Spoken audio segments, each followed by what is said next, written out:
Après avoir investi 25 millions d'euros en 2016, dont 18 millions pour le dernier panache, le Puy du Fou continue d'innover.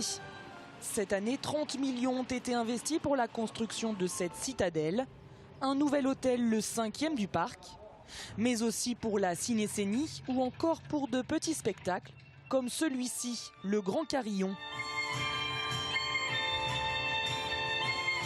C'est un carillon qui fait 16 mètres de haut et qui est animé par 4 musiciens qui lui donnent vie et qui interprètent avec une centaine de cloches les mélodies traditionnelles françaises que tous les Français connaissent, mais que pour certaines ils ont plus ou moins oubliées.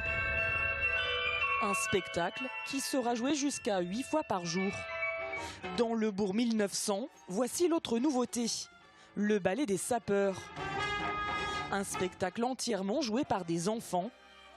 Une première dans l'histoire du parc qui fête ses 40 ans cette année. Une cérémonie spéciale est prévue le 16 juin. Le parc veut marquer le coup, mais difficile d'en savoir plus. Je peux simplement lever un coin du voile en vous disant que nous aurons avec nous l'orchestre symphonique de Prague, que nous aurons les chœurs de Prague, que nous aurons aussi d'autres intervenants prestigieux, mais pour lesquels je suis pour le moment encore tenu au secret. Le secret, le suspense, les innovations, c'est la recette du Puy du Fou. Une recette qui fonctionne. En 2016, le parc a accueilli plus de 2 millions de visiteurs sur 6 mois.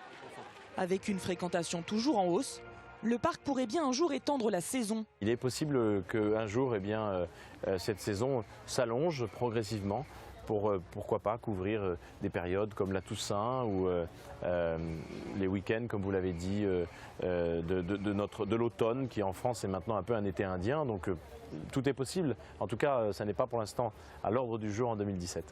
Et en 2018 ? Eh bien, tout vient à point pour qui sait attendre et nous verrons. Pour le moment, donc, pas de changement. Pour 2017, le Puy du Fou sera ouvert du 1er avril au 24 septembre.